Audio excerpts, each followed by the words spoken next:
This was last fall, in the first week or two of October. I'm not entirely sure how to start this, because it honestly all happened completely out of the blue. It was a normal Monday afternoon. I'd gotten out of work and pulled up to my home just after sunset, and usually I'll park in the garage and head inside from there. But as I pulled in, I noticed something hanging on the front door, so instead I parked in the driveway and went up there to see what it was. Taped right on the door handle was an envelope. I knew right away it wasn't some random soliciting ad mail because it had my name handwritten with a pen on the front. Inside was a handwritten letter. It was short, but what it said I found pretty disturbing. Essentially, the person mentioned they've been interested in me and wanted to meet at a specific place and time the following day.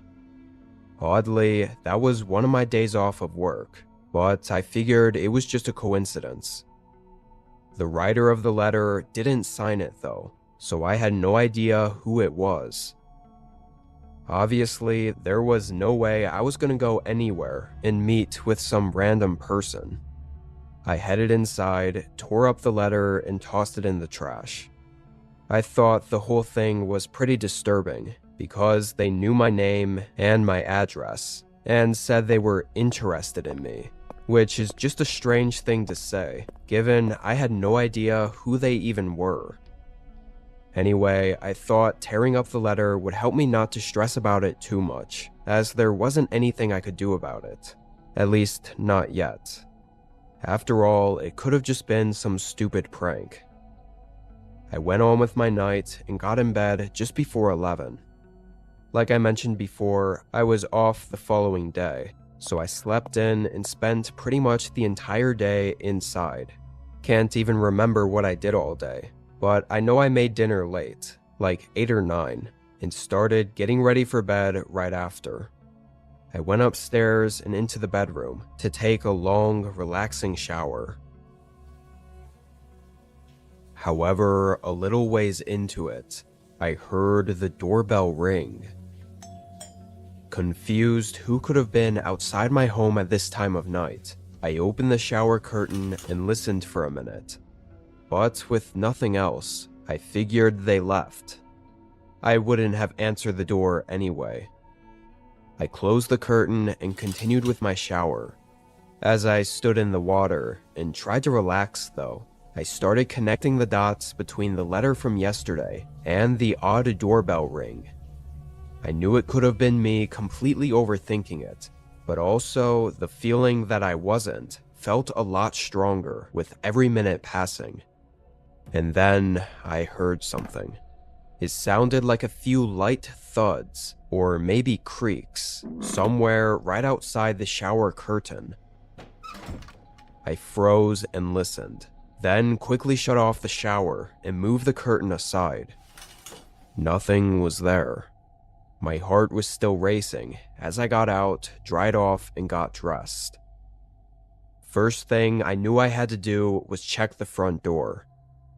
I crept downstairs and looked out the peephole, but saw no one standing outside. So I opened the door. Immediately, a paper slip fell from the crease in the door. Before reaching down and grabbing it, I looked around outside. The trees rustling in the wind and the crickets chirping were the only sounds, and as far as I could tell, the whole neighborhood was still, dark, and quiet. Eerily so. I picked up the paper and closed the door, then unfolded it. It was a note in the same handwriting as the one from yesterday. As I read it, I could feel my blood rush and my face getting pale. The writer was clearly angry about me missing the meetup earlier today. It was like they really thought I was supposed to show up. And at the end of the letter, they signed their initials this time. DN. This was incredibly creepy and disturbing, as it was way more than just a small note. This felt way more personal and unsettling, and much less like just some small prank. I genuinely didn't know what to do, because he was already gone, and I still didn't know who it was. Even with their initials, I had no idea. I paced around the living room for a while, a good 30 minutes at least. Even then, as I paced around in my own home, I kept getting this uneasy feeling that I was being watched. I'd look and check out the windows and the door over and over, but never saw anything. Eventually, I knew I'd have to sleep. Overall, though, I decided that in the morning I would go to the police station and bring in the letter and see what they had to say about it. I started heading upstairs. As I reached the top, I suddenly heard those thumping or creaking sounds, the same ones I'd heard while in the shower, coming from inside the bedroom. I hurried into the room. Nothing. Not a single thing in there to warrant the sounds I'd been hearing. I'll admit, they weren't concerning sounds at all. It was just with everything else going on that it made me feel like everything could be something, even though it likely was nothing at all. I closed and locked my bedroom door just in case, then checked the closet and every other spot in the room to make me feel better. And just before getting in bed, I remembered one other place. I never went out there, but there was a small balcony attached to this master bedroom. I was a private person and always kept the blinds closed, so I often forgot it was even there. I walked over and pushed aside the first few blinds so I could get to the door handle. I didn't even have to grab it to see that it was already unlocked. There was no way I left it like this. However, I didn't get a chance to open the door because just a second later, a figure moved from the corner of the outside balcony. I jolted my eyes at him, seeing he was staring at me as he moved closer to the other side of the door. I turned and sprinted out of the bedroom. I heard the balcony door open as I was leaving. I ran for the closest neighbor I knew would help me. The man didn't seem to be able to find where I ran off to. Police were at my house and searching around within 10 minutes. I was still incredibly nervous because I knew how awful it'd be if the man got away. And unfortunately, that's exactly what happened. They never found him. Me and a couple officers started going over the time frame of everything taking place, and it's pretty apparent that the man broke in while I was in the shower. Likely, the sounds I'd heard while in there were from him opening and closing the balcony door, where he went to hide. So since I'd heard those same sounds again, he must have at some point gone back inside the house while I was pacing around thinking about the letter, which makes that whole feeling of me being watched even more disturbing. And most of all, what I find really unsettling is that from the short glimpse I got from the man looking at me, I felt like he looked oddly familiar. Not like someone I knew, but maybe just someone I'd seen in passing at some point before. It kills me that I can't figure out where or when I'd seen him. It really could have been anything, like just passing him at a grocery store, which makes it way more disturbing that was enough to get this man to follow and stalk me and form this dangerous fixation on me. A whole lot more could have happened that night, and all I can be is thankful that I got away mostly unharmed. It's been almost a year, and so far nothing else has come up. No notes, no weird sounds, nothing. I hope it's done. But even now, I'm still constantly looking over my shoulder, unsure who's watching.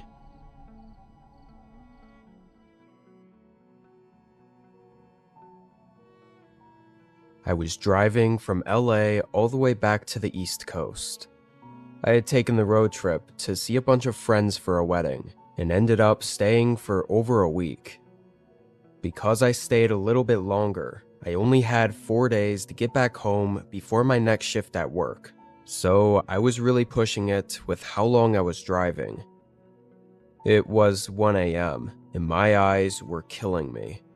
It felt like my eyelids weighed 100 pounds. The only caffeine I had was a hot coffee from a gas station 3 hours back, so not very hot anymore. And I was in the middle of nowhere. It felt like a dead highway, nothing on either side of it, and barely any cars or trucks around. Just the occasional car speeding past me, only to disappear down the road 30 seconds later. As I tried to keep my eyes open, I noticed again headlights coming up behind me. They weren't very bright, so it must have been a pretty old car, without those crazy bright LEDs everyone has nowadays. The car was also going a lot slower than most that passed by. This one took forever to catch up to me.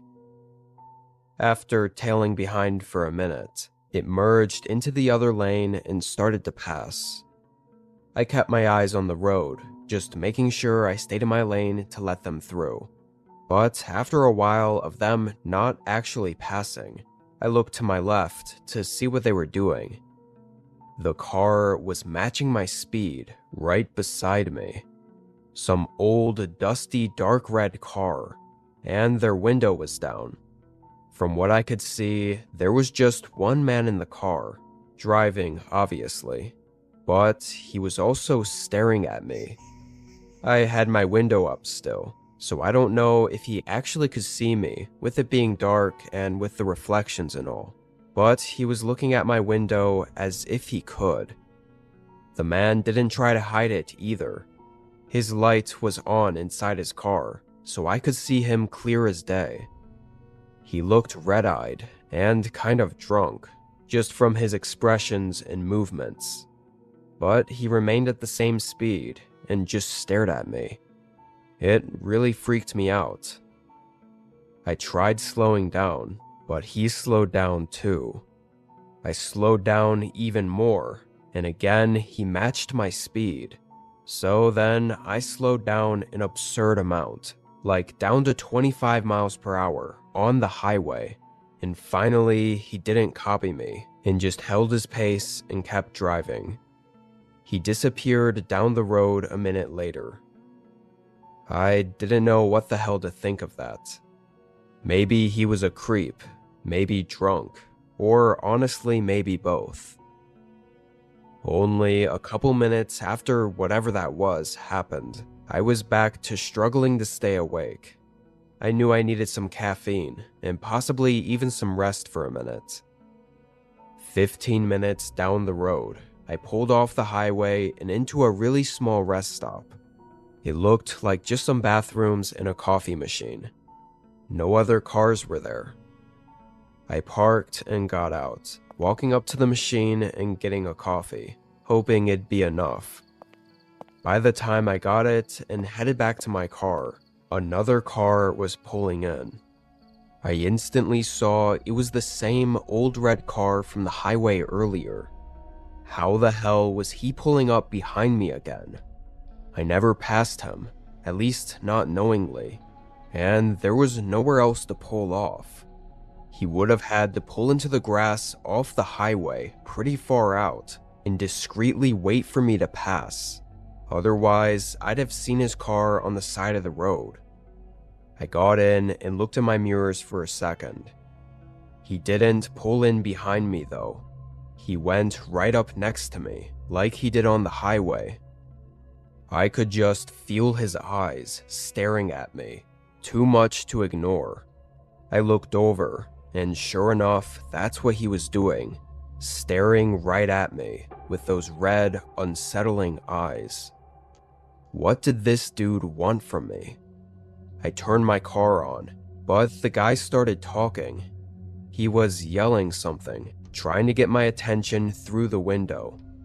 I looked over again, and he reached over and opened his passenger door, motioning for me to get in, with this disturbingly friendly expression on his face.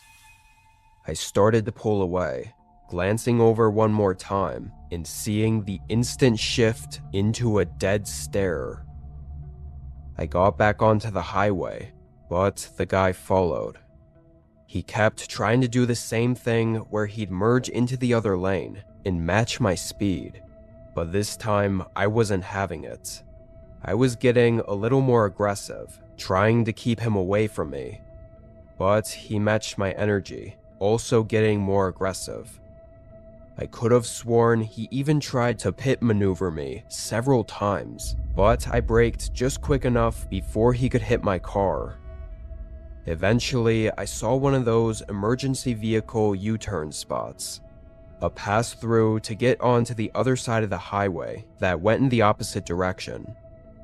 In a rather dangerous and illegal split-second decision, I turned onto it before he could even react and follow me. As I safely got onto the other side of the highway and sped in the other direction, I looked in my mirrors. I felt my heart continue racing for a moment. For a second, his brake lights turned on, but it seemed he gave up, as a moment later, his lights faded out and continued the other way. I was shaking for the next little bit, finding a gas station and just taking a break for an hour to cool off and to keep distance between me and that guy. During that time, I put in a tip for the police, mainly saying I thought he was just a drunk driver driving dangerously, but it didn't come up to much of anything. That was until 4 days later, well after I'd made it back home. Having time to actually breathe, I looked up if the cops ever caught any drunk drivers on that road recently, thinking I might find the dude's mugshot or something. But what I found made this whole thing more disturbing than I ever could have imagined. A day before I left LA, there had been a disappearance of someone on that very road. They found their car in the grass, and the person was just gone. No traces. The only clue they had was from a different driver on the road, who mentioned they saw a rusty red car driving erratically around the car that was later found abandoned in the grass. Reading the whole case almost felt like deja vu. It was exactly like what I experienced that night. Only I made it out safely. Had things gone any other way, that night could have taken a really disturbing turn, and I likely would have disappeared too.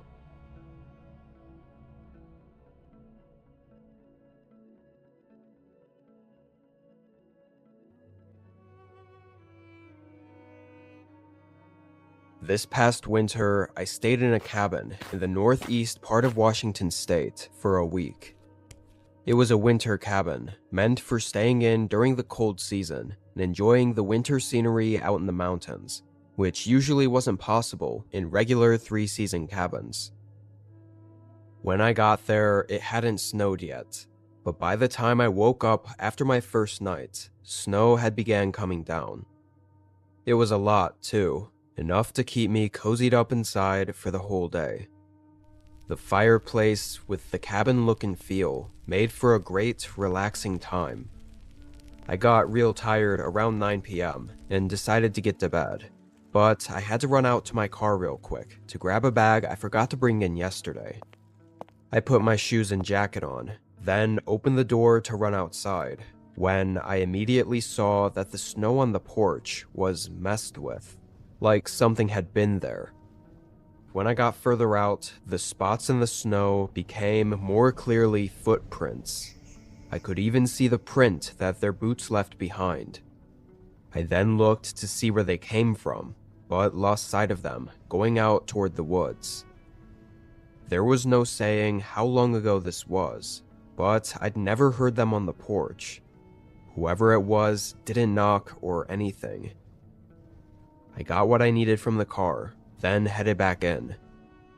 Since they didn't knock, and I didn't get a text from the cabin rental place, I figured it wasn't anything important. I got in bed and fell asleep. For the next 2 days I was at the cabin, there wasn't all that much to mention. I did the same, pretty much being inside by the fireplace all day. But through those 2 days, several more times, I checked outside and saw fresh footprints in the snow. Always the same ones, coming up to the porch and going back in the same direction. So, on the 3rd day, I decided to go in that direction and see what was out there. I put on a heavy jacket and walked into the woods. The footprints were long covered up by then, by the snowfall from last night, so I was just walking in the general direction I'd remembered seeing them going. I only made it a little ways into the trees before realizing everything looked the same. Like it was all just a blanket of snow over everything, in every direction.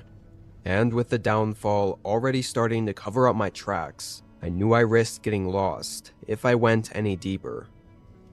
From being out there though, I saw nothing of interest that anyone could have been out there for. No paths or roads or trails. I went back to the cabin and warmed up. Strangely, after that, no footprints showed up on the porch for the rest of that day. It was like whoever it was knew I was looking for them, and so they kept away.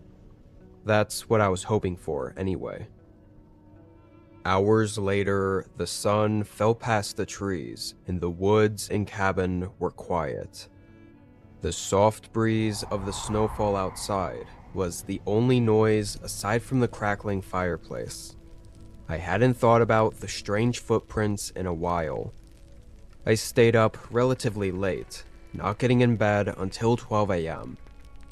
I fell asleep quickly with the winter ambiance outside. I felt like I was knocked out for a while, definitely a couple cycles of sleep before I woke up, so it was probably about 3 a.m. The sound of wind and snow outside were still coming through the cabin walls, but there was another sound. A crunch every couple of seconds. Someone stepping in the snow, very, very slowly.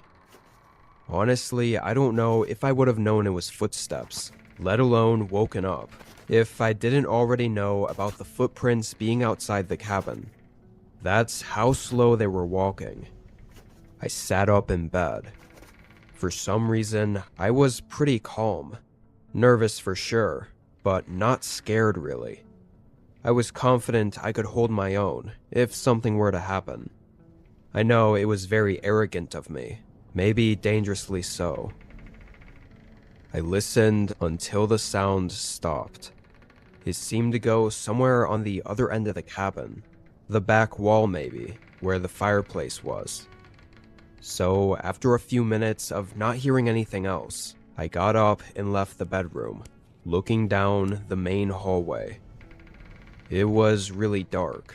There were no lights built into this hallway, so when I looked down, I saw nothing. In that moment though, a very strong, uncontrollable feeling took over the false confidence that I had just a few moments ago. Suddenly, I was really nervous that something was wrong, more than just someone walking around outside. I took a few steps into the hallway. Still, I heard nothing. I moved all the way to the end, where the living room/kitchen was, and just when I took a step toward the front door, I heard a loud thump on the floor behind me. I spun around and looked down the hallway I just came from. I only caught a quick sight of someone moving quickly through the shadows, rushing down the hallway toward me. I ran straight for the front door, grabbing the keys I'd left right by it, and running out barefoot through the snow to my car. I got in and couldn't see anything at all, as the entire windshield was covered in a thick layer of snow. I didn't know if he was chasing me, or right in front of the car, which made the whole thing even more horrifying. Thankfully, I could see out of my back windshield, being upright and small, so I began backing out, going as fast as I could down the gravel driveway. I did end up making it out of there. Took over an hour for a cop to show up, and by then, the footprints of him leaving the cabin were covered, so it wasn't even clear where he went. From what we could find though, the man got in through a window on the far wall near the fireplace. Putting what happened together, most likely he then quietly crept to the farthest bedroom down the hall to look for me. It was the only other one aside from the one I was staying in. Had he chosen correctly, I would have been face to face with him and had nowhere to run. But instead, I left my room at the perfect timing, giving me a chance to escape. It's insane and honestly terrifying how just a couple of seconds made all the difference.